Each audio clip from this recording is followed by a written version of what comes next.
Apa itu penalaran di dalam logika? Eh, Definisi sederhananya begini, penalaran itu proses penarikan kesimpulan. Dasarnya adalah dari satu proposisi. Kalau kita mau mempraktekkan proses penalaran di dalam logika, maka apa yang kita nalar? Objeknya apa? Objeknya itu adalah proposisi. Jadi yang kita nalar itu proposisi, pernyataan ya. Apa itu proposisi? Itu pernyataan dalam bentuk kalimat yang kalimat itu bisa bernilai benar atau bisa bernilai salah. Kalimat itu bisa dipercaya, bisa disangsikan, bisa disangkal, atau dibuktikan benar tidaknya. Nah, ini kata kuncinya ya kotak ini, bahwa proposisi itu dalam bentuknya yang paling sederhana, dia terdiri dari dua term, kemudian satu kopula namanya, dan satu quantifier. Jadi empat ini. Dua term itu yang disebut sebagai term subjek dan term predikat, predikat atau predikat ya. Saya kira ini rumus yang perlu kita hafal ya, karena unsur paling dasar dari proposisi itu ya empat ini. Nah, penalaran itu nanti mengolah yang empat ini ya. Kadang-kadang mengolah quantifiernya, kadang-kadang mengolah subjek, kadang-kadang mengolah kopula, kadang-kadang mengolah predikatnya. Jadi ini dia proposisi atau yang kita kenal kemarin dengan proposisi kategorik. Nah, yang luput dari materi kita, dari pembahasan kita di sesi yang kelima yang lalu itu, ternyata ada satu proposisi lagi ya, selain proposisi kategorik dan proposisi disjunktif kemarin itu, ada namanya proposisi tunggal. Proposisi tunggal ini bisa disebut proposisi yang tidak sempurna. Mengapa kok disebut proposisi tunggal? Kalau sebuah proposisi sederhana terdiri dari empat bagian ini. Bentar, saya mau coret-coret di mana? Ini coba bisa. Kalau sebuah proposisi sederhana minimal dia terdiri dari quantifier, kemudian terdiri dari subjek ya, term subjek, kemudian term predikat dan kopula, maka kalau empat-empatnya ini komplit itu namanya proposisi kategori. Tetapi kalau ada salah satu term yang hilang atau tidak ada gitu, tidak eksplisit, maka dia namanya proposisi tunggal. Nah, pembedaan antara proposisi kategorik dan tunggal ini nanti mempengaruhi jenis oposisi ya, jenis penalaran melalui oposisi nanti itu. Kita akan lihat detailnya, tapi gambarannya kira-kira begini. Ada namanya proposisi kategorik, ada namanya proposisi tunggal. Misalnya kalau di dalam proposisi kategorik, contohnya itu contoh yang sama dengan kemarin ya, sebagian peserta kelas logika adalah mahasiswa magister. Sebagian itu quantifier, kemudian subjeknya peserta kelas logika, kemudian kopulanya adalah predikatnya mahasiswa magister. Nah, ini kalau dalam bahasa Indonesia kan struktur kalimat yang paling sederhana. Ada subjek, ada predikat. Kalau mau lebih komplit, ada objek kalau di dalam bahasa Indonesia. Tapi kalau di dalam logika cukup menyebutkan dua term. Term itu adalah subjek dan predikat, tidak harus ada objek, tetapi harus menyebutkan quantifier dan kopula. Nah, kopula ini kalau dalam bahasa Indonesia namanya kata sambung. Oke, kenapa kok dibedakan? Kita memanggil lagi ya pengetahuan yang sudah dijelaskan di sesi yang lalu. Mengapa kok harus disebutkan quantifier dan kopula? Ya, quantifier ini sifatnya tidak wajib ya. Tidak wajib maksudnya kadang-kadang di dalam satu proposisi quantifier itu muncul eksplisit, kadang-kadang tidak nampak. Nah, kopula juga begitu, kadang-kadang ditulis secara eksplisit, kadang-kadang tidak. Yang harus muncul adalah subjek dan predikat untuk proposisi kategori. Sementara untuk proposisi tunggal itu subjeknya tidak ada. Yang ada hanya tiga unsur yang lain, yaitu quantifier, kopula, dan predikat. Contohnya Sama dengan yang atas, cuman subjek peserta kelas logika di sini tidak ada. Tapi ini sudah menjadi satu proposisi dia. Nah, sebagiannya adalah mahasiswa magister. Bedanya di sini ya, nya ini, kata ganti ini. Kata ganti ini kan tidak merujuk siapa, tidak jelas itu subjeknya siapa. Itu bedanya antara proposisi kategorik dan proposisi tunggal. Nah, penalaran itu didasarkan kepada dua jenis proposisi ini. Ada penalaran yang didasarkan pada proposisi kategorik dan ada penalaran yang didasarkan dari proposisi tunggal. Ya. Dari menalar proposisi ini kita nanti akan mengarah kepada satu buah kesimpulan. Ya. Satu buah kesimpulan. Kesimpulan itu bisa berupa satu proposisi baru nanti atau bisa juga berupa penilaian terhadap proposisi tersebut. Itu kira-kira penalaran di dalam logika. Jadi yang dinalar itu adalah proposisi, bukan realitas ya. Kalau filosof menalar realitas, Farhan itu biasanya yang dinalar realitas gitu. Oke, yang berikutnya bagian kedua, peta konsep penalaran. Ini petanya agak rumit. Kita akan bahas sedikit demi sedikit, tapi yang di layar ini, peta konsep ini saya bedakan dalam dua warna. Satu warna kuning ya, kotak-kotak yang berwarna kuning, dan kotak-kotak yang berwarna putih ini. Yang kuning ini akan kita bahas malam ini, tahap demi tahap nanti. Kalau yang putih ini dua sesi berikutnya insya Allah. Saya kira tidak cukup satu sesi sisa ya, tapi mungkin dua sesi nanti. Itu ada namanya penalaran itu ada dua.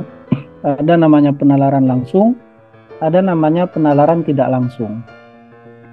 Kemudian penalaran langsung itu terbagi lagi menjadi oposisi dan eduksi namanya. Saya cek di beberapa buku ada yang menulisnya edukasi, tapi tidak tepat itu edukasi. Eduction ya, eduksi. Yang itu dari penalaran langsung, pembagian dari penalaran langsung. Penalaran langsung yang berupa oposisi ada bentuknya yang sederhana, ada bentuknya yang kompleks. Yang sederhana ini yang dasarnya adalah proposisi tunggal tadi, yang tidak ada subjek ya. Sementara yang kompleks ini dasarnya proposisi kategorik.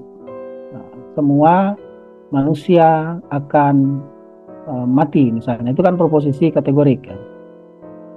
Semua peserta, sebagian peserta kelas logika adalah mahasiswa magister, proposisi kategorik. Nah, yang sederhana itu nanti terbagi lagi menjadi kontraris, subkontraris, kontradiktis, dan subalternasi namanya. Sementara yang subalternasi ini terbagi menjadi subimplikasi dan superimplikasi. Itu yang oposisi yang sederhana. Oposisi yang kompleks itu dia terbagi lagi jadi menjadi paralel, kontradiktoris, dan eksklusif namanya. Cukup kenal istilahnya saja dulu ya. Kemudian yang langsung yang berupa eduksi, dia terbagi lagi jenisnya menjadi konversi, inversi, dan kontraposisi. Sementara penalaran tidak langsung ada dua. Ini yang sudah kita kenal secara lazim, induksi dan deduksi. Bentuknya apa di sini? Yang deduksi bentuknya silogisme. Jadi ada buku logika yang menempatkan silogisme sebagai bagian khusus di dalam bab tersendiri ya. Ada juga yang menempatkannya sebagai bagian dari penalaran. Kalau menurut saya lebih nyaman kalau kita menempatkannya itu sebagai bagian dari penalaran. Nah, proses silogistik itu kan ada proses menalar. Apa dasarnya sama proposisi ya. Dalam silogisme dasarnya juga proposisi. Premis itu adalah proposisi. Ini petanya. Sangat banyak cabangnya itu. Nah, yang akan kita bahas sekarang yang kuning-kuning ini. Oke. Ada dua jenis penalaran ya. Kalau kita lihat di peta ini yang sama yang tadi ini ya, cuman warnanya saja yang berbeda supaya enggak terarah begitu ya. Punya gambaran apa yang sedang kita bahas saat ini. Ada namanya penalaran langsung, ada namanya penalaran tidak langsung. Kedua jenis penalaran ini sama-sama digunakan untuk mengolah proposisi tunggal, ya, yang tadi itu yang tidak ada subjeknya, dengan proposisi kategorik. Proposisi tunggal itu yang proposisi term subjeknya tidak ada. Kalau proposisi kategorik itu lengkap, ya, ada term subjek dan predikat, serta ada quantifier dan copula. Jadi kalau kita singkatnya ya, kalau kita mau memahami betul apa yang dimaksud dengan penalaran, maka pintu pertamanya adalah proposisi, pemahaman terhadap apa itu proposisi. Secara sederhana proposisi ya pernyataan ya, terdiri dari 4 tadi. Nah, pertama penalaran langsung.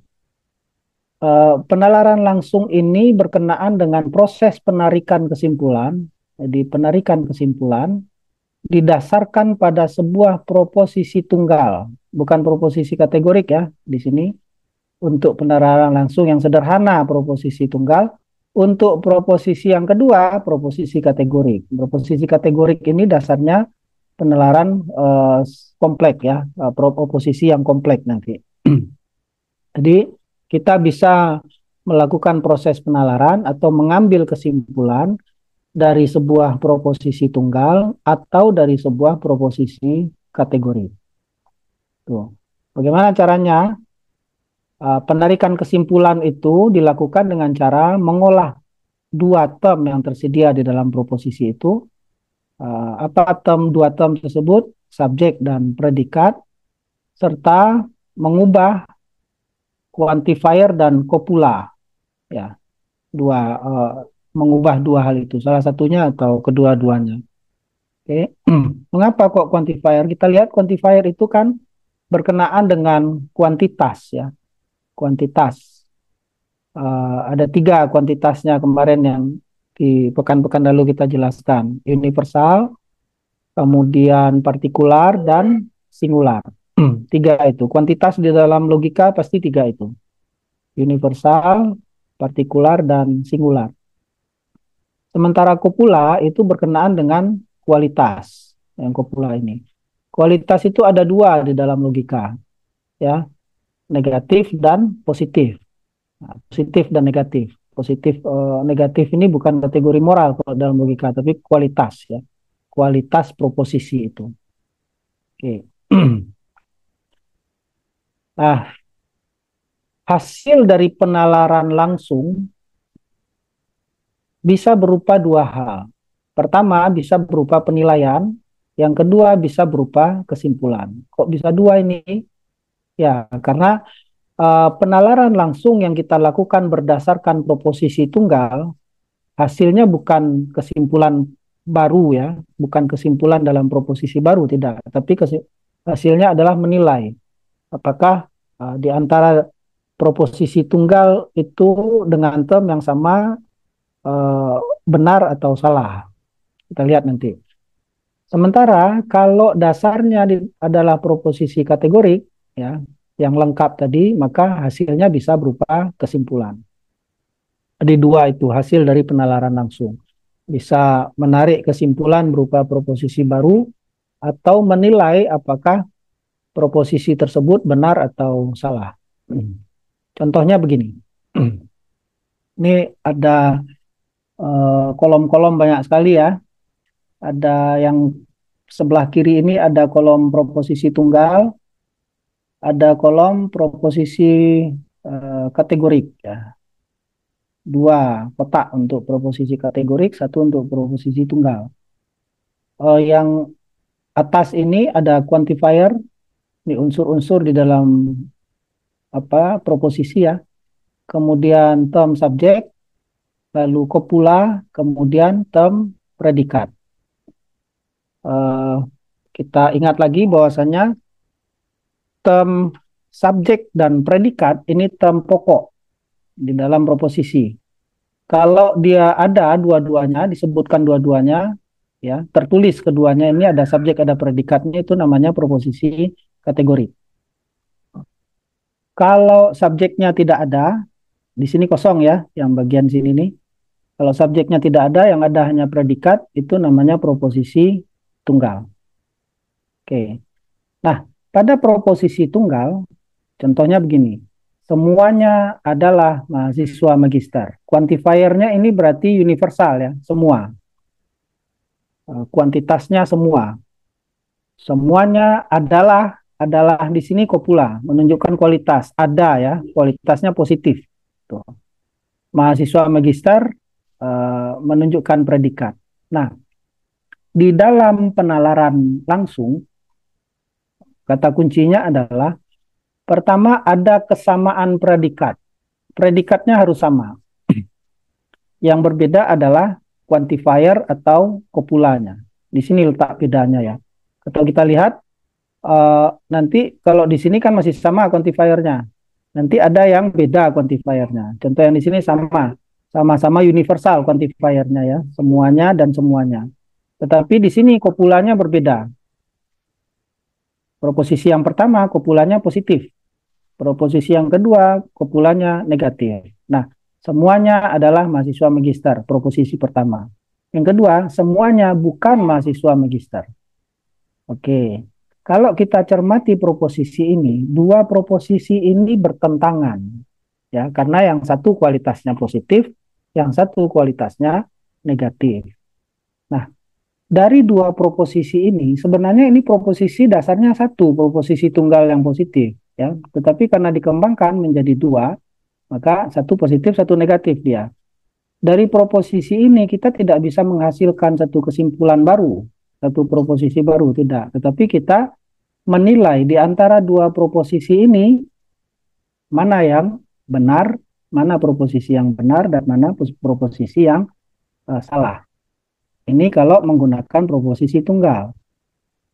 Nah, contoh lain misalnya dalam proposisi kategorik. Ya, unsurnya sama 4 ini ya. Unsur dari proposisi pasti 4 ini. 1, 2, 3, 4. Makanya saya tekankan supaya dihafalkan atau lebih familiar lah paling tidak ya dengan 4 unsur ini. Contoh dalam proposisi kategori, kita punya dua contoh di sini, dua proposisi. Semua bangsa Indonesia berketuhanan yang Maha Esa. Kata adalah di sini saya beri tanda warna merah dan saya beri garis tengah itu. Maksudnya kemarin kan kopula itu ada yang sifatnya eksplisit, nampak, ditulis. Ada yang hidden kopula. Kopula yang tersembunyi. Tapi kopula itu pasti ada itu biasanya. Tapi kadang dia eksplisit, kadang tidak. Kapan dia eksplisit? Bisa jadi di kopula yang kualitasnya positif. Tapi kalau kopula yang negatif pasti muncul dia. Oke. Di sini tidak munculkan tidak apa-apa. Semua bangsa Indonesia berketuhanan yang Maha Esa. Mestinya ada kopulanya adalah, tapi tidak dituliskan secara eksplisit.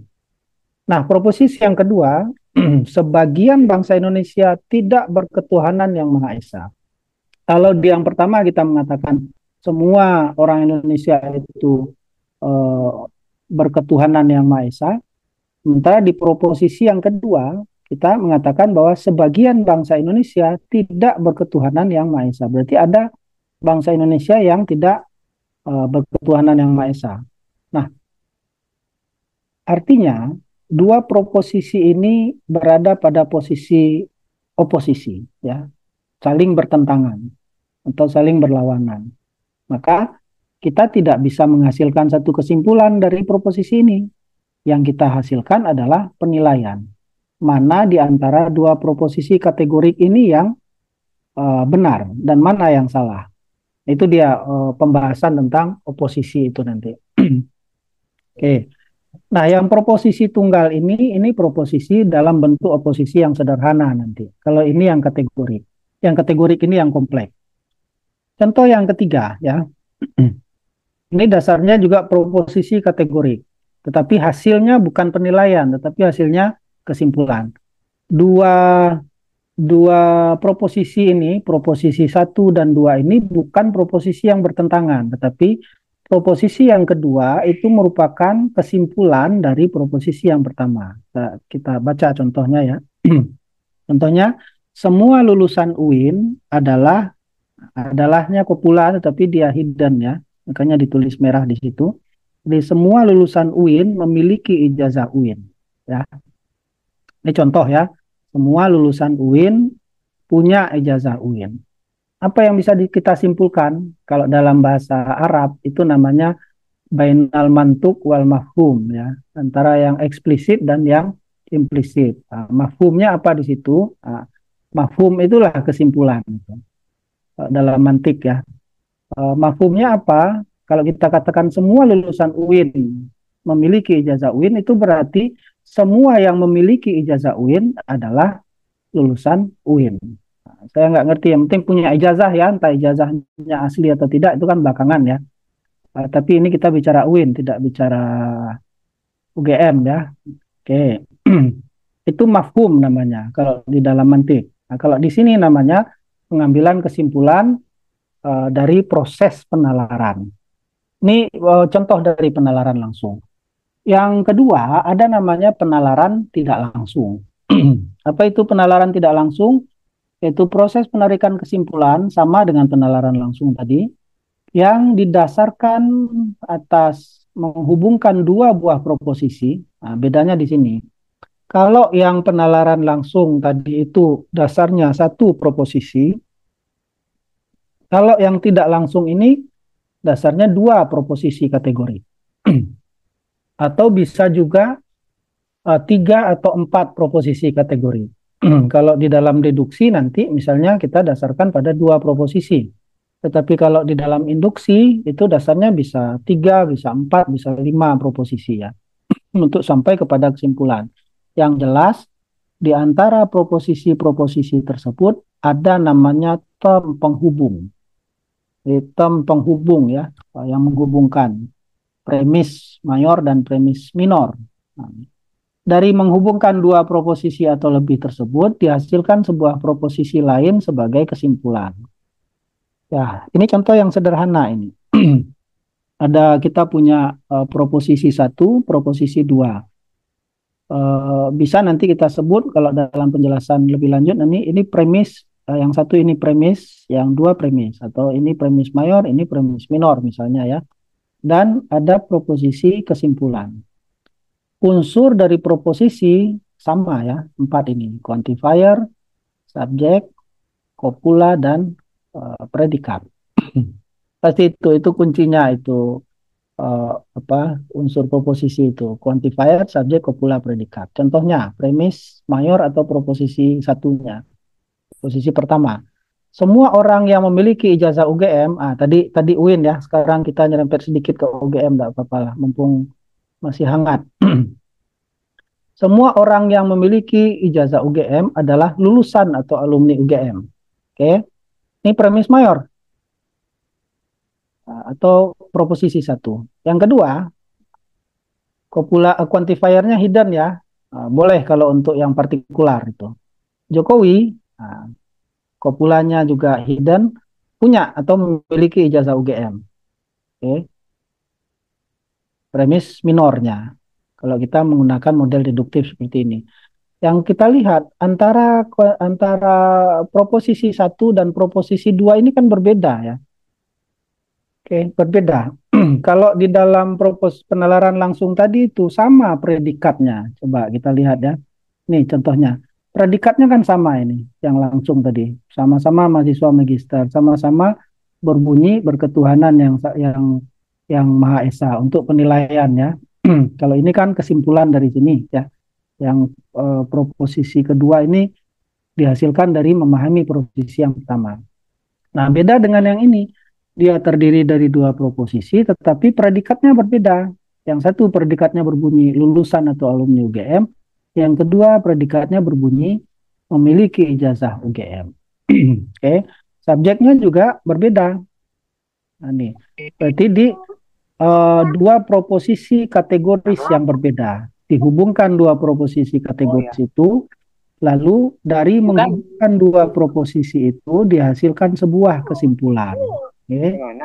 Apa kesimpulannya di sini? Kesimpulannya Jokowi adalah lulusan atau alumni UGM.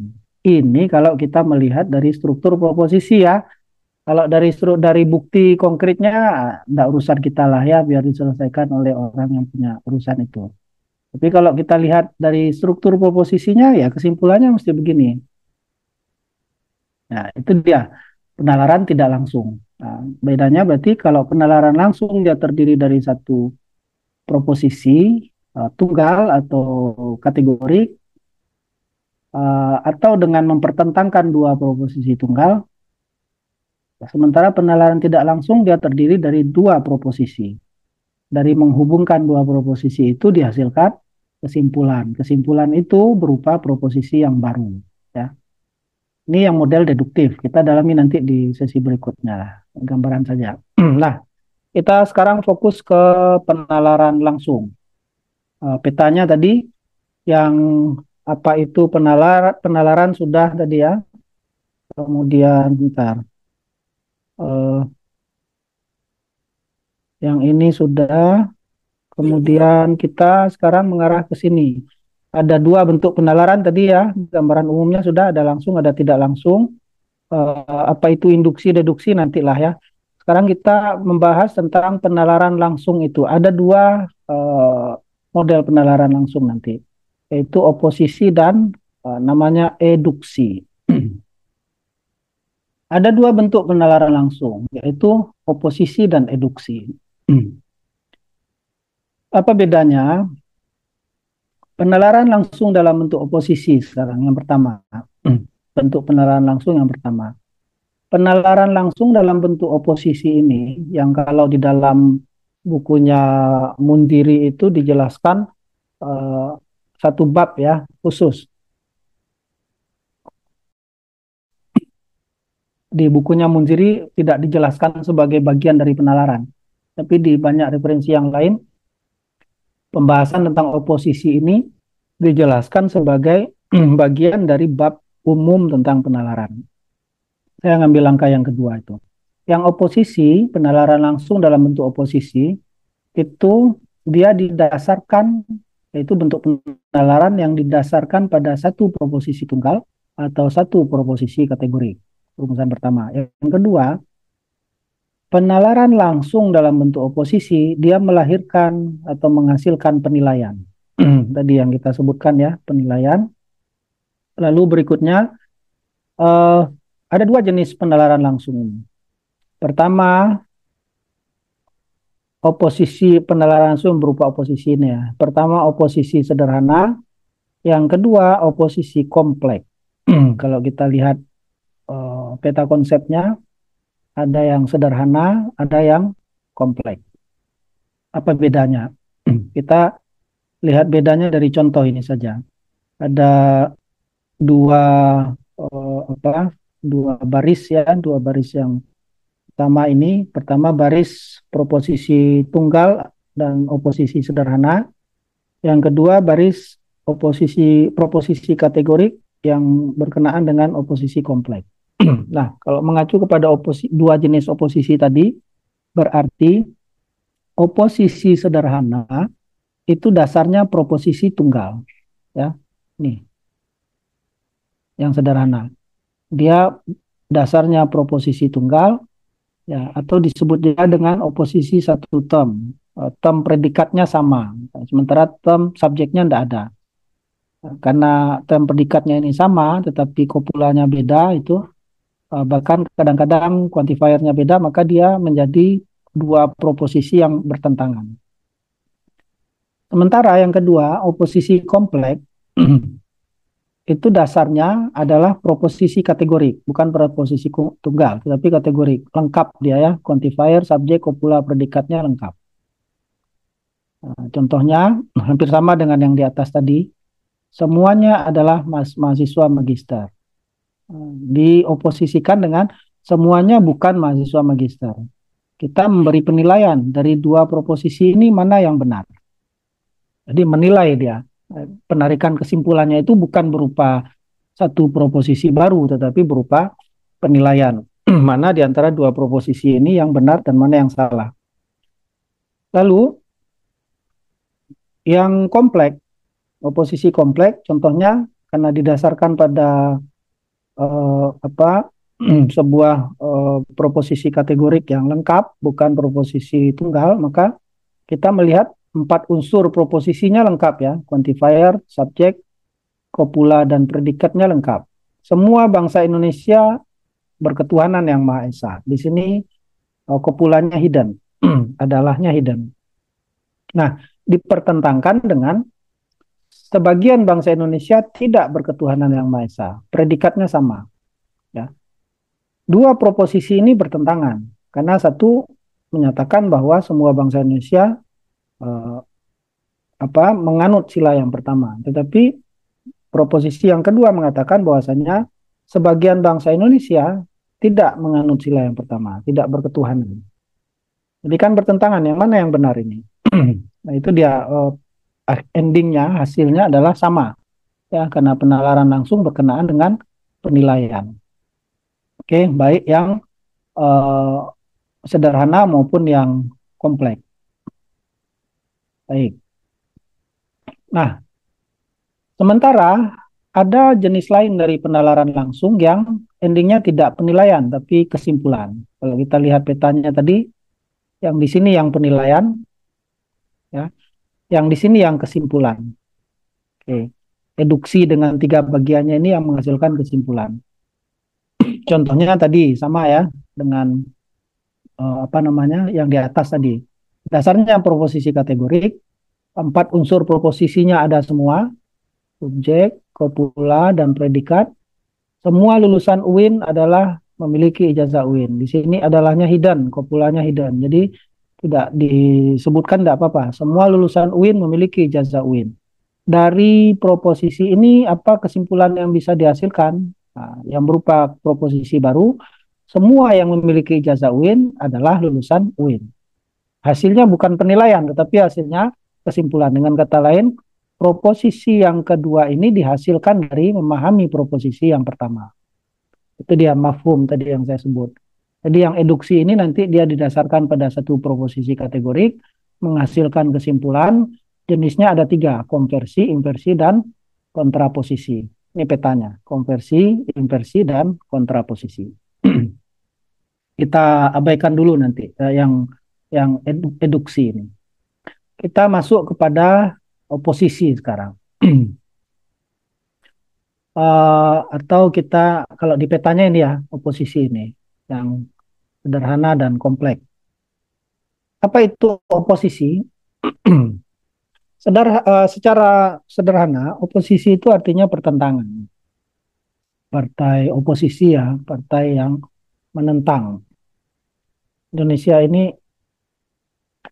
ada yang mengatakan tidak kuat ya, bangsa yang tidak kuat menjadi oposan. Ya, kalau menjadi oposisi itu nanti aksesnya kepada sumber daya menjadi kurang. Ada yang bilang begitu ya. Sehingga setelah berkuasa kemudian menguasai semua sumber daya. Itu oposisi lah, saya kira. Dalam logika, oposisi berarti pertentangan antara 2 proposisi, bukan 2 kelompok kepentingan, tidak, tapi 2 proposisi. Yang 2 proposisi itu dia memiliki term, subjek, dan predikat yang sama, tetapi quantifier dan kopulanya berbeda. Kadang-kadang dia berbeda quantifier, kadang-kadang berbeda kopula, kadang-kadang berbeda dua-duanya.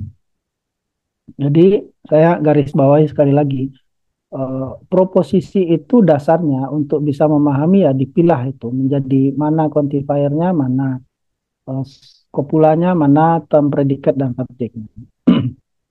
Nah, oposisi ini ya, karena tadi berupa pertentangan, berarti dia pertentangan antara 2 proposisi. Dari pertentangan 2 proposisi itu menghasilkan satu hubungan logis. Apa bentuk hubungan logis yang dihasilkan? Yaitu penilaian benar atau salah terhadap 2 proposisi yang bertentangan tersebut. Jadi kalau mau didefinisikan secara utuh, oposisi itu di dalam logika berarti proses penarikan kesimpulan secara langsung, karena dia masuk dalam bagian penalaran langsung tadi. Bagaimana cara menarik kesimpulannya itu dengan membandingkan 2 proposisi yang memiliki term yang sama. term yang sama ya, predikatnya sama tadi itu. Namun dua term ini saling bertentangan dalam hal kuantitas atau kualitas. Kopula atau quantifiernya bertentangan. Maka dari pertentangan itu kita menentukan kesahihan proposisi tersebut. Apakah proposisi itu betul atau tidak? Mana yang betul dan mana yang tidak? Dengan kata lain, problemnya ini sebenarnya. Oposisi itu problem relasi antar proposisi. Jadi misalnya apabila kita menghadapi dua bentuk pernyataan atau dua proposisi yang bertentangan, sementara keduanya menginformasikan permasalahan yang sama, predikatnya sama ya. Jadi bagaimana sikap kita menentukan itu kebenaran dari dua pernyataan tersebut? Apakah dua-duanya benar atau salah satunya benar atau salah satunya salah atau ada alternatif lain tidak? Contoh, proposisi pertama, ijazahnya adalah asli, ijazahnya asli.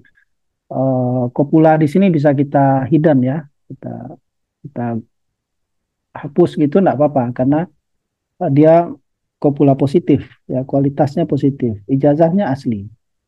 Tapi ada juga proposisi lain, ijazahnya tidak asli. Saya tidak nyebut palsu ya, tapi langsung saja yang kualitasnya negatif gitu ya, tidak asli. Ijazahnya tidak asli. Nah, di antara dua proposisi ini nanti mana yang benar? Ya. Bagaimana menentukan apakah dua-duanya benar atau salah satunya benar atau bagaimana? Ada rumusnya nanti di dalam oposisi itu. Proposisi mana yang benar dan proposisi mana yang salah. Kalau logika ya, kalau hukum misalnya ya mencari datanya, mencari keasliannya itu tidak berdasarkan pernyataan tapi berdasarkan bukti. Berarti oposisi berisi uraian tentang bagaimana menyelesaikan masalah ini. Ya, masalah di antara dua proposisi ini, mana proposisi yang benar dan mana yang salah. Yakni dengan mengidentifikasi relasi logis antar proposisi serta kaidah-kaidah logis yang berlaku untuk memberikan penilaian terhadap hubungan tersebut. Berarti kita memberikan penilaian terhadap dua proposisi yang saling bertentangan ini berdasarkan kaidah-kaidah tertentu, kaidah logis tertentu. Nah, kaidah logis ini yang dibahas secara mendetail di dalam bagian-bagian pembahasan tentang oposisi. Oke ya, kira-kira gambarannya begitu. Nah, ada dua jenis oposisi. Yang pertama namanya oposisi sederhana, sudah saya singgung tadi sedikit. Yang kedua namanya oposisi kompleks. Oposisi sederhana, ini contoh yang tadi sama dengan di atas tadi ya. Kalau dia didasarkan pada proposisi tunggal. Oposisi kompleks kalau dasarnya adalah proposisi kategori. Itu saja bedanya, yang sederhana dan kompleks. Bedanya pada bentuk proposisi yang digunakan. Kalau proposisinya tunggal berarti tidak ada term subjeknya ya, hanya ada quantifier, lalu ada copula dan ada predikat. Jadi kalau dasarnya adalah term proposisi tunggal yang tidak punya subjek, maka itu masuk bagian oposisi sederhana. Sementara kalau unsur-unsur proposisinya lengkap, empat-empatnya, ada subjek, ada predikat, ada quantifier, ada copula. Kalau di sini, ini quantifier, ini subjek, ini copula, dan ini predikat. Semua lulusan UIN memiliki ijazah UIN. Nah, kalau lengkap itu, berarti dia merupakan proposisi kategorik dan masuk di dalam bagian oposisi kompleks. Nah, yang oposisi kompleks nanti kita bahas di pekan depan. Tetapi keduanya ini, dua bentuk oposisi ini, baik yang oposisi sederhana maupun oposisi kompleks, hasilnya berupa penilaian terhadap salah satu proposisi tersebut, mana yang benar dan mana yang salah. Bukan kesimpulan. Oke, itu yang oposisi ya, baik yang sederhana maupun yang kompleks. Nah, ini petanya tadi. Jadi sederhana dan kompleks, dua bagan ini sama-sama mengarah kepada apa namanya penilaian ya, penilaian terhadap salah satu pernyataan yang benar. Sementara yang eduksi ini nanti yang beda lagi kesimpulan. Baik. Nah, kita perdalam sekarang oposisi sederhana. Ada bagian-bagian oposisi sederhana ya, ada 4 yang utama ini: kontraris, subkontraris, kontradiktis, dan subalternasi. Subalternasi ini ada 2, subimplikasi dan superimplikasi. Oke. Oposisi sederhana adalah jenis oposisi yang berupa hubungan logis antara 2 pernyataan tunggal, proposisi tunggal tadi, 2 pernyataan atau 2 proposisi tunggal. 2 proposisi tunggal ini dia punya term predikat yang sama, predikatnya sama ya. Karena dia proposisi tunggal, maka subjeknya tidak ada subjek, yang ada hanya predikat, kemudian quantifier dan copula. Nah, tetapi 2 proposisi tunggal ini berbeda dalam hal kualitas dan kuantitas. Nah, berbeda dalam hal kualitas dan kuantitas. Apa maksudnya? Berarti kopulanya beda, kemudian quantifiernya beda. Ya. Bisa mungkin kopulanya saja yang berbeda atau bisa mungkin quantifiernya berbeda. Kita ingat lagi bahwa kopula itu ada 2 ya. Berkenaan dengan kualitas itu ada positif, ada negatif. Positif ya menggunakan kata yang positif, ya, adalah, merupakan, ada, dan seterusnya. Kalau negatif menggunakan kata negatif, tidak, bukan, non, dan seterusnya. Pasti 2 ini, salah satu dari 2 itu kualitas dalam logika.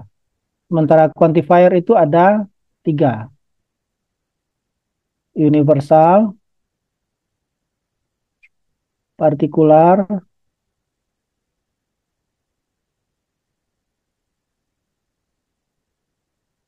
nah, yang ketiga singular.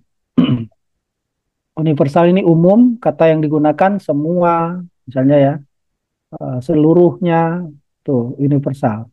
Kalau partikular ini bagian, sebagian, diantaranya, kebanyakan, itu partikular. Kalau singular ini merujuk kepada satu orang, satu objek atau satu hal tertentu, ya.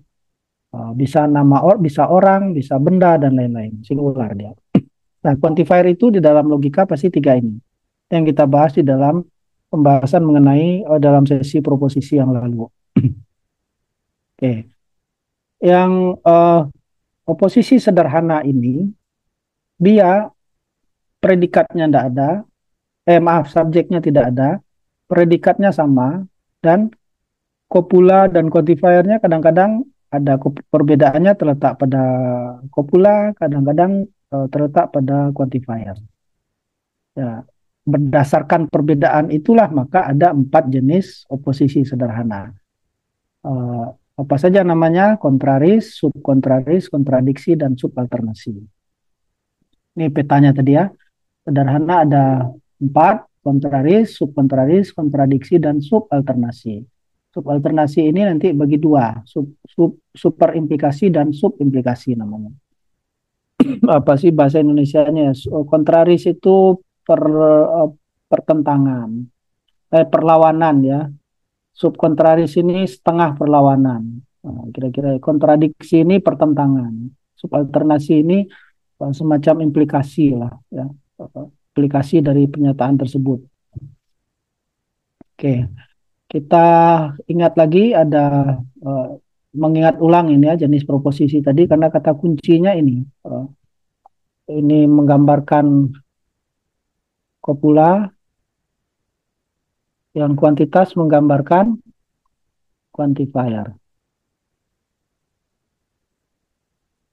Oke, sebuah proposisi kategoris ya, quantifiernya kopulanya bisa universal atau partikular, atau singular. Singular kan rumusnya sama dengan universal ya.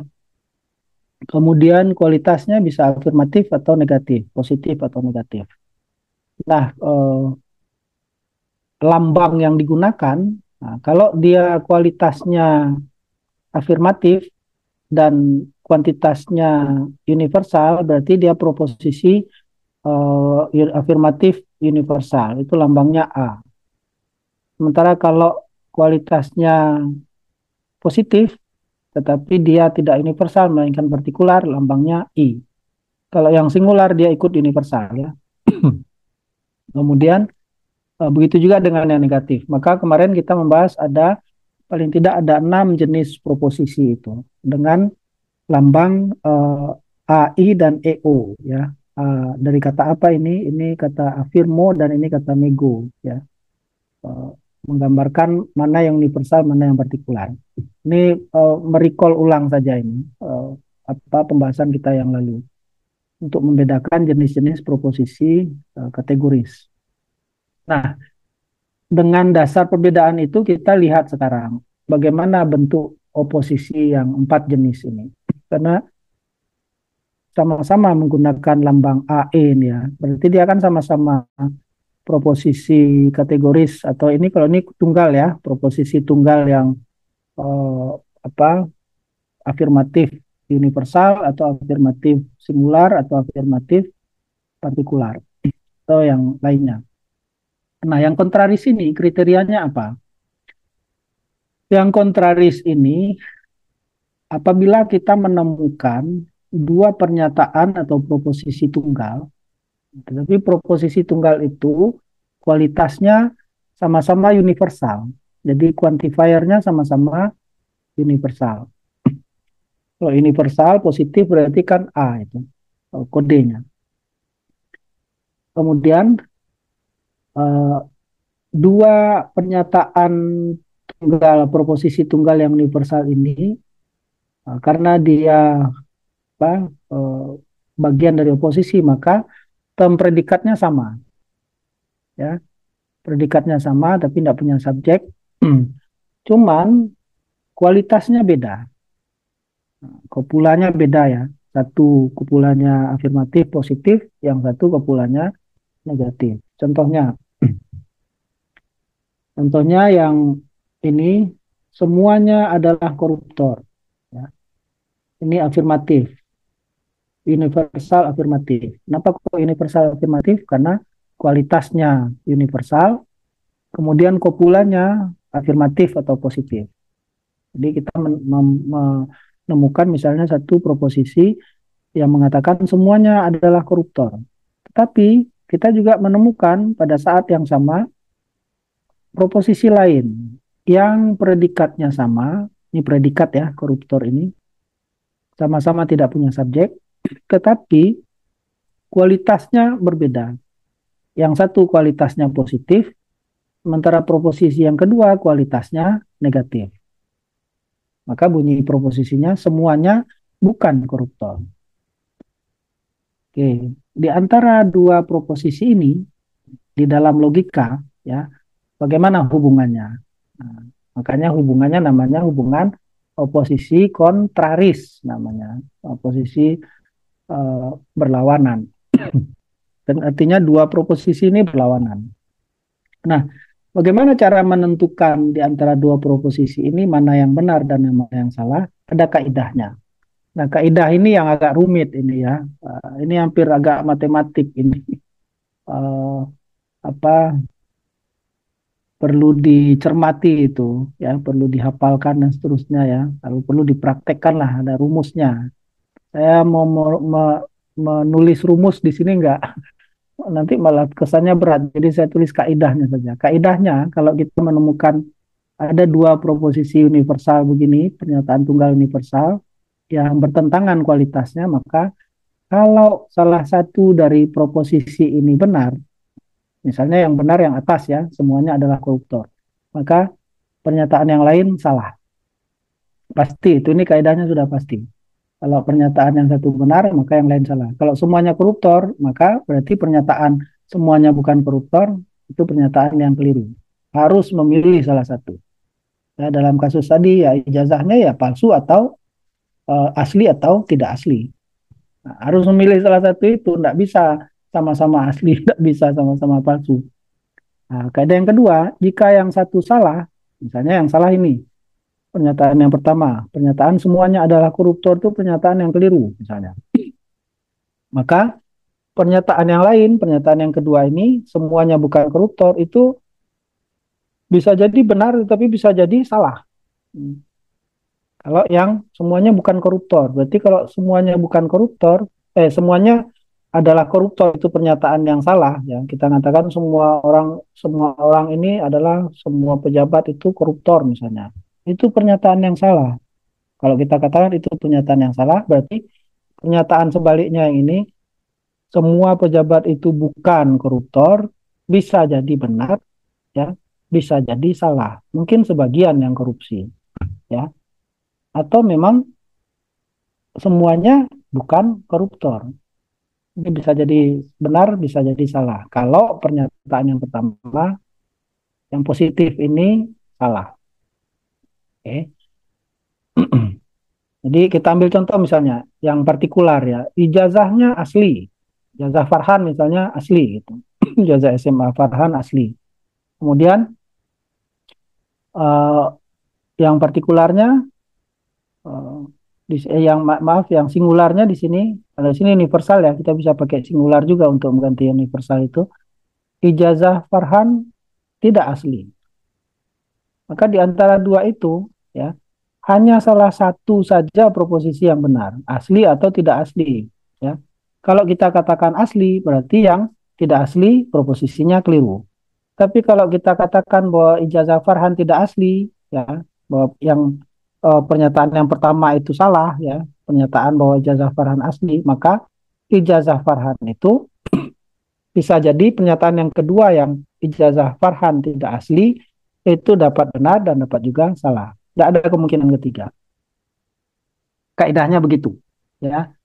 Jadi di dalam logika tidak berdasarkan kepada bukti empirik. Kalau bukti empirik enggak, tapi ini penalaran terhadap proposisi yang ada. Memilih di antara dua proposisi yang bentuknya oposisi di sini. Itu namanya oposisi kontraris, ya.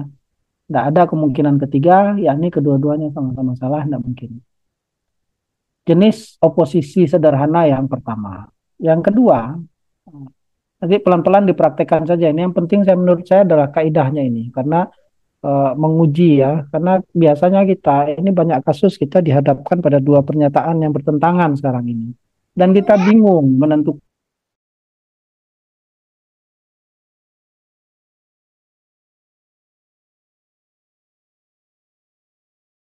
Kita berpatokan bahwa dua-duanya benar kalau dalam hal yang kontraris.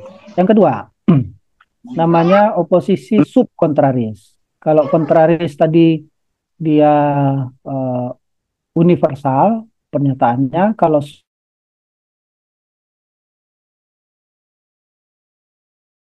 kualitasnya, kalau yang kontraris juga kualitasnya berbeda, yang subkontraris kualitasnya juga berbeda. Bedanya cuma di quantifier. Jadi yang kontraris tadi quantifiernya universal, kalau yang subkontraris quantifiernya partikular. Kalau teman-teman agak asing dengan kode IOAI ini ya, AEIO ini, nanti silakan membuka lagi sesi-sesi kita yang kemarin ya, apa namanya, kode-kode untuk jenis-jenis proposisi. Karena ini memang lazim di buku logika manapun yang advance itu pasti kita temukan kode ini. Nah, yang subkontraris itu jadi kita menemukan dua pernyataan partikular, apa indikasi dari bahwa pernyataan itu partikular. Indikatornya adalah dia menggunakan quantifier partikular. Di sini ya, ini kan partikular ini. Quantifier sebagian itu partikular. Kalau yang universal, semua. Oke, itu universal. Kalau yang partikular sebagian, di antaranya, kebanyakan ya, dan seterusnya, itu yang menunjukkan tidak komplit ya, tapi sebagian saja, bagian tertentu saja. Oke. Dua pernyataan ini quantifiernya sama-sama partikular, tetapi yang membedakan di mana? Kualitasnya. Artinya kopulanya berbeda. Yang satu kualitasnya positif, afirmatif, yang kedua kualitasnya negatif. Di pernyataan pertama, sebagian adalah sarjana filsafat. Proposisi pertama. Proposisi kedua, sebagian bukan sarjana filsafat. Bertentangan kan? Oposisi. Terjadi oposisi di antara dua proposisi ini. Nah, dua proposisi ini karena dia bertentangan, maka kita harus memilih mana proposisi yang benar dan mana yang proposisi yang salah. Kaidahnya bagaimana? Kalau dia pertentangannya di wilayah kuantitas partikular ini, maka kaidahnya begini. Jika yang satu salah, yang lain dapat diakui benar. Dapat diakui benar. Ya. Dapat diakui benar ini belum tentu benar, belum pasti benar, tapi mungkin dapat diakui benar. Jadi misalnya kalau pernyataan sebagian adalah sarjana filsafat, ini pernyataan yang salah. Berarti pernyataan yang kedua, sebagian bukan sarjana filsafat, itu bisa mungkin dia menjadi pernyataan yang benar. Ya, secara logis kita harus mengakui itu, ya, berdasarkan kaidah ini. Kalau kita katakan sebagian dari orang-orang tersebut adalah sarjana filsafat, itu pernyataanmu keliru. Berarti pernyataan yang benar adalah sebagian bukan sarjana filsafat. Proposisi yang kedua ini mungkin dapat diakui benar. Tetapi kalau yang satu benar, bahwa memang sebagian itu adalah sarjana filsafat, pernyataan itu benar, maka yang lain sebagian bukan sarjana filsafat, bisa jadi benar, bisa jadi salah. Karena sebagian kan, bukan semuanya, tapi sebagian. Kalau kita bagi satu kelompok menjadi dua, sebagian ini kita katakan adalah ini orang-orang yang punya ijazah sarjananya filsafat. Nah, tapi ada pernyataan yang kedua. Pernyataan yang pertama itu benar, bahwa benar mereka adalah sarjana filsafat. Nah, sebagian yang lain ini bisa jadi mereka memang bukan sarjana filsafat, bukan bisa jadi sarjana ekonomi atau sarjana hadis gitu ya, dan lain-lain. Itu ya kaidah yang kedua. Tidak mungkin kedua-duanya salah. Kaidah yang ketiga, ya. Tidak mungkin dua bentuk proposisi ini sama-sama salah, tidak mungkin. Pasti ada yang salah satu yang benar. Nah, tetapi tidak mungkin juga kedua-duanya benar. Itu kaidahnya. Karena, kenapa kok begitu? Karena ini loh, quantifiernya ini. Oke. Term pembilangnya, term kuantitasnya, atau quantifier itu berupa term sebagian. Maka, sebagian berarti salah satunya saja yang benar. Tidak mungkin dua-duanya benar dan tidak mungkin dua-duanya salah. Oke, itu kaidahnya ya.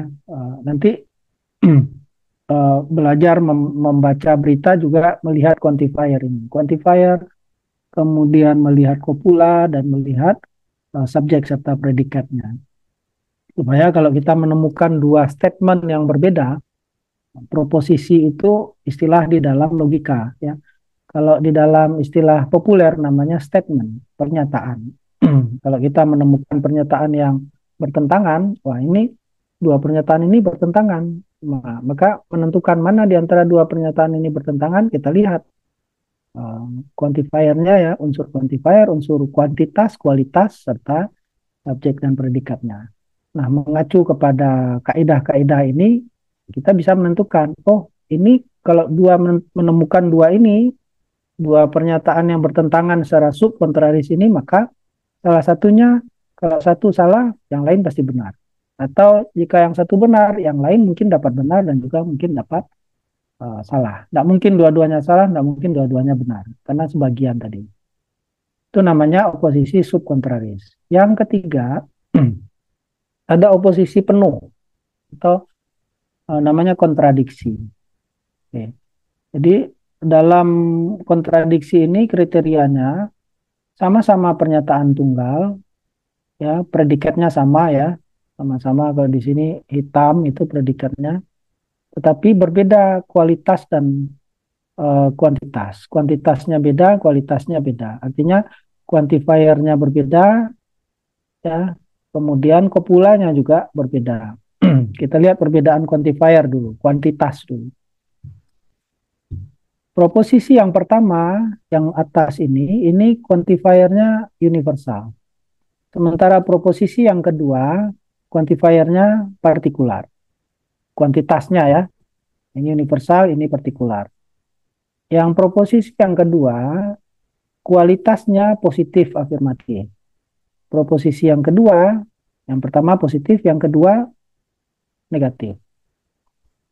Nah, kalau kita lihat dari keutuhan proposisi ini sama-sama proposisi tunggal ya, semuanya adalah hitam.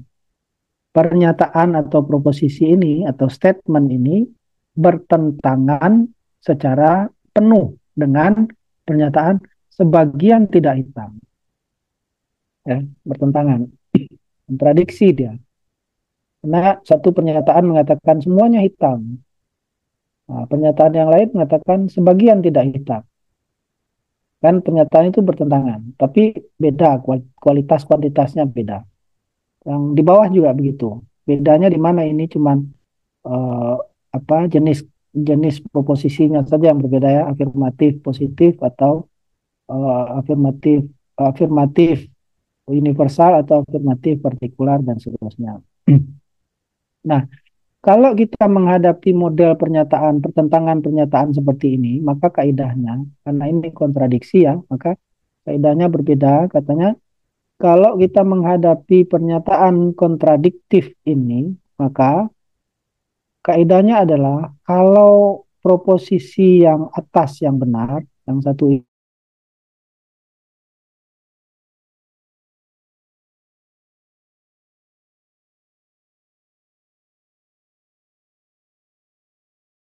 benar ini, tidak bisa dua-duanya, tidak ada kemungkinan ketiga.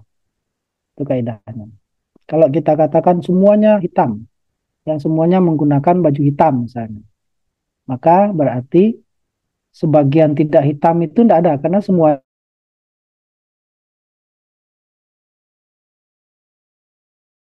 adalah hitam. Ternyata pernyataan itu keliru karena ada yang pakai baju yang tidak hitam gitu ya, maka yang lain pasti benar. Sebagian tidak hitam karena ada yang pakai baju yang tidak hitam. Itu yang dia bertentangan penuh, kontradiksi dia. Nah, menghadapi yang kontradiktif ini, maka pilih salah satu.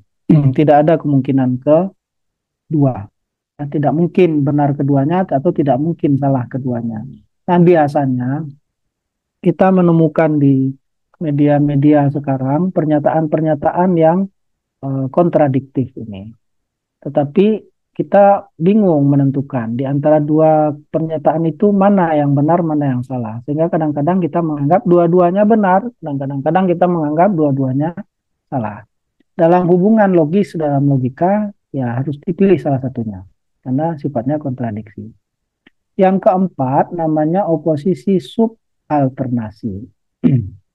Kaidah umumnya sama tadi ya, predikatnya ada, tetapi predikatnya ini sama, bunyinya sama predikatnya. Yang bertentangan adalah dua pernyataan tunggal dengan kualitasnya sama, tetapi kuantitas, maaf, ini kok sama-sama kualitas. Uh, Kualitasnya sama, maaf, ini kuantitas ini ya. Kuantitasnya sama, yang beda kuantitasnya berbeda, kualitasnya sama. Berarti ini sama, ini keliru ini. Ini kualitas sama, nanti saya benerin. Kualitas sama, kuantitas kuantitas beda. Itu yang subalternasi.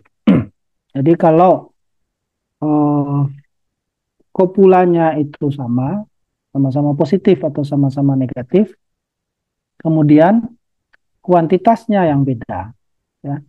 Kuantitas beda. Nah, satu general, satu partikular. Itu dia subalternasi. Ada dua jenis, superimplikasi dan subimplikasi. Kita lihat apa kriterianya. Nah, Perbedaannya tadi di kuantitas ya. Nah, sementara kualitasnya sama. Contoh, ini kuantitas. Satu kuantitasnya universal, yang satu kuantitasnya uh, partikular. Kemudian predikatnya sama. Apa kata predikat di sini? Pemberontak termnya. Kemudian kualitasnya sama. Itu positif, sama-sama positif afirmatif ya. Pada dua proposisi ini. Semuanya adalah pemberontak. Ada sebagian yang pemberontak. Kan sama-sama positif itu. Jadi kualitasnya sama, bedanya di kuantitas. Nah, cuman ada pergerakannya ya dari yang universal dan partikular. Bedanya di situ, di kuantitas. Nah, kalau kita menghadapi dua proposisi ini, kita ambil contoh yang atas saja ya. Kalau yang bawah sebenarnya sama, kaidahnya sama. Jadi kalau kita katakan semua orang yang ada di sini ini adalah pemberontak semua. Tetapi kalau kita katakan juga ada yang mengatakan bahwa ada sebagian yang pemberontak. Ya, bukan semuanya, tapi sebagian saja yang memberontak. Nah, perbedaannya kan di kuantitas tadi. Yang satu mengatakan semuanya pemberontak, yang satu mengatakan sebagian yang pemberontak. Mana di antara dua proposisi ini yang benar? Menentukan kebenarannya, kaidahnya. Kalau kita katakan bahwa proposisi universal yang benar, kalau ini yang benar, maka yang partikular pasti benar. Kita katakan semuanya ini adalah para pemberontak ini, atau semuanya adalah mahasiswa. Berarti kalau kita ada proposisi lain yang mengatakan sebagian ini adalah mahasiswa, berarti proposisi yang sebagian ini juga proposisi yang benar. Karena universal benar, yang partikular pasti benar. Oke, kalau pernyataan universalnya salah, yang partikular tidak dapat diketahui benar atau salah. Itu kaidahnya yang kedua. Kalau universalnya salah, semuanya berarti bukan pemberontak, tapi yang partikularnya bagaimana? Bisa jadi dia pernyataan partikularnya itu benar, bisa jadi salah kaidahnya. Kalau yang pernyataan universalnya dikatakan dianggap itu kaidahnya. Namanya super implikasi. Mengapa kok super? Karena dia berangkat dari pernyataan proposisi yang pertamanya proposisi universal, super ya. Sementara yang subimplikasi itu pernyataan pertamanya partikular sebagian. Ini sama-sama bagian dari implikasi tadi atau subalternasi. Jadi kalau yang terjadi kriterianya adalah pertentangan antara dua pernyataan, yaitu pernyataan tunggal partikular dengan pernyataan tunggal universal, itu yang subimplikasi. Kalau yang superimplikasi tadi, yang pertamanya universal, keduanya partikular. Predikatnya sama, kualitasnya sama. Oke, ini term kualitas, ini term predikat, subjeknya tidak ada. Ini term kopula, sama-sama positif ya, kualitasnya sama-sama positif. Yang beda di mana? Bedanya di quantifiernya. Yang pertama partikular, yang kedua universal. Jadi contohnya sebagian adalah seniman, itu partikular positif. Kalau kita katakan sebagian adalah seniman, sebagian orang ini adalah seniman. Tapi kita katakan juga misalnya proposisi lain, semuanya adalah seniman. Itu kan bertentangan, ya, pernyataan yang bertentangan. Karena pernyataan yang pertama merujuk kepada sebagian, pernyataan yang kedua merujuk kepada semua. Mana yang benar? Kaidahnya, kalau pernyataan partikular itu salah, berarti yang ini yang salah ya. Kita katakan bahwa sebagian adalah seniman, itu pernyataan yang salah, maka pernyataan yang universal pasti salah. Ya. Kalau kita kan ya proposisinya semuanya adalah seniman, semuanya ini anak-anak pintar itu. Sebagian ini adalah anak pintar itu ya, sebagian dulu, partikular dulu. Kalau pernyataan itu salah, berarti pernyataan yang kedua yang berupa pernyataan universal juga salah. Kaidahnya. Ya. Kaidah yang kedua, kalau pernyataan partikularnya benar, jadi yang pertama ini benar, Maka yang kedua bagaimana? Yang universal bagaimana? Yang kedua belum tentu benar ya dan belum tentu salah. Nah, patokannya partikular. Oke, itu namanya subimplikasi. Ya, pertentangan antara yang universal dan partikular, tetapi berangkat dari proposisi atau kan acuan utamanya berangkat pada proposisi partikular. Quantifiernya partikular. Itu yang subimplikasi. Nah, ini diagramnya atau bujur sangkarnya ya. Berarti yang oposisi sederhana itu ada 4 jenisnya. Ya, namanya kontraris, subkontraris, kemudian kontradiksi, dan subalternasi. Subalternasi itu ada 2, superimplikasi dan subimplikasi. Sama yang subalternasi. Berkenaan dengan 4 jenis kategori proposisi kategori, yaitu yang kode A, kode I, kode E, dan kode O. Kode A ini berarti jenis proposisi positif, general, universal positif ya. Universal positif dan proposisi singular positif. Kalau yang I ini partikular positif. Kalau yang E ini universal negatif atau bisa juga proposisi singular positif ya, uh, singular negatif. Kalau yang O ini partikular negatif. Ini yang negatif, ini yang positif ya. Positif negatif itu apa itu? Itu kopula ya, kualitas ya, kualitas. Kalau yang general, partikular dan universal itu yang quantifier. Jadi 6 jenis proposisi kategorik gitu. Nah, menilai oposisi itu ya berdasarkan ini. Pembedaan-pembedaan perbedaan jenis proposisi tadi dengan kode-kodenya ini. Nah, kalau slide terakhir saya kira ini kalau kita ringkas skemanya kira-kira begini ya. Di penjelasan yang panjang lebar tadi itu ya skemanya cuma ini nih. Untuk yang sederhana ya, skema ringkas penalaran langsung yang berupa oposisi sederhana. Yang hasilnya adalah berupa penilaian. Mana di antara 2 proposisi itu yang menjadi proposisi yang benar dan mana yang menjadi proposisi yang keliru. Ada proposisi yang berupa oposisi kontraris, ada yang subkontraris, ada yang kontradiksi, ada yang subalternasi. Subalternasi ada 2, super dan subimplikasi.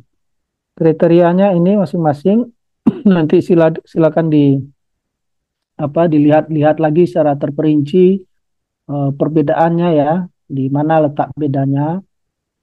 Pasti bedanya itu ya di kualitas dan di kuantitas atau di quantifier dan kopula. Bedanya bukan pada subjek dan predikat karena subjek dan predikatnya sama. Jadi kalau yang kontraris sama-sama pernyataan universal, berarti kuantitasnya sama tapi kualitasnya beda. Kalau yang subkontraris kualitasnya juga yang berbeda. Nah, sama-sama partikular. Kalau yang kontradiksi kuantitasnya beda, kualitasnya beda. Beda kualitas dan kuantitas. Sementara yang subalternasi quantifiernya yang berbeda. Kopulanya sama ya. Sama-sama positif atau sama-sama negatif. Ini kriterianya, ini contohnya sama dengan contoh yang tadi. Teman-teman bisa mengambil atau menggunakan contoh yang lain silahkan. Asalkan kalau misalnya 2 pernyataan universal berarti quantifiernya sama-sama universal, predikatnya sama, bedanya di kualitas. Yang satu kualitas positif afirmatif, yang satu kualitas negatif. Membuat contohnya kira-kira begitu. Nah, menemukan statement yang berbeda juga dengan melihat perbedaan pada kualitas ini. Nah, ini kaidahnya. Kolom yang terakhir ini kaidahnya. Oke, jika yang satu benar, yang lain pasti salah untuk kontraris. Kalau yang untuk kontradiksi, misalnya jika yang satu benar, yang lain pasti salah. Tidak ada kemungkinan ketiga. Nah, beberapa kaidah untuk jenis oposisi ini hampir-hampir mirip ya. Misalnya antara kontraris dan kontradiksi. Itu hampir mirip ya. Jadi apa namanya kaidah ini bisa kita gunakan untuk masing-masing jenis oposisi sederhana ini dengan mencermati bagaimana bunyi proposisinya. Oke, jadi dari mana acuannya nanti? Acuannya adalah dari pernyataan ya, proposisi atau statement yang kita lihat bertentangan, kemudian kita identifikasi proposisi itu quantifiernya apa, ya, apakah universal atau partikular atau singular, kemudian kopulanya bagaimana, afirmatif atau positif. Nah, kalau udah ketahuan kita masukkan, oh ini oposisinya misalnya kontraris. Kalau kontraris berarti kaidahnya ini. Oh ini oposisinya kontradiktif, berarti kaidahnya ini. Kira-kira begitu ya uh, untuk pengenalan. Oke, itulah oposisi ya. Dan kita sering kali saya kira menemukan uh, pernyataan-pernyataan atau proposisi yang berbentuk oposisi ini, pertentangan. Oleh karena itu, supaya kita bisa melakukan penyimpulan yang berupa penilaian ya, mana di antara dua proposisi yang bertentangan itu yang benar, maka kita bisa mengacu kepada kaidah-kaidah ini. Oke, saya kira itu Farhan. Saya kembalikan ke Farhan, mohon maaf agak panjang. Baik Pak, wah saya kira ini Pak luar biasa. Ya, baik, saya kira masih ada waktu sekitar 7 menit. Mungkin di antara partisipan ada yang ingin dikonfirmasi kepada Pak Dr. Imam. Silahkan. Atau sudah Paling tidak jelas? sudah bisa menentukan ya, bisa menentukan tadi ya ijazahnya asli atau Oh, palsu itu ya. iya. Jangan pilih dua-duanya. Iya. Pilih satu statement atau ada statement misalnya ya statement-statement yang berbau politik tidak apa-apa ya. Misalnya IKN akan menjadi pusat ekonomi Indonesia. Terus ada statement yang mengatakan IKN menjadi eh, pusat pariwisata baru. Itu kan bertentangan itu ya.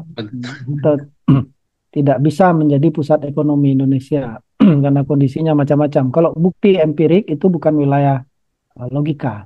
Kalau bukti empirik ya, wilayah penelitian empirik. Tapi kita menentukan di antara statement-statement yang berbeda itu bagaimana kita menyikapinya. Karena statement itu atau pernyataan kalau di dalam logika kan namanya proposisi itu.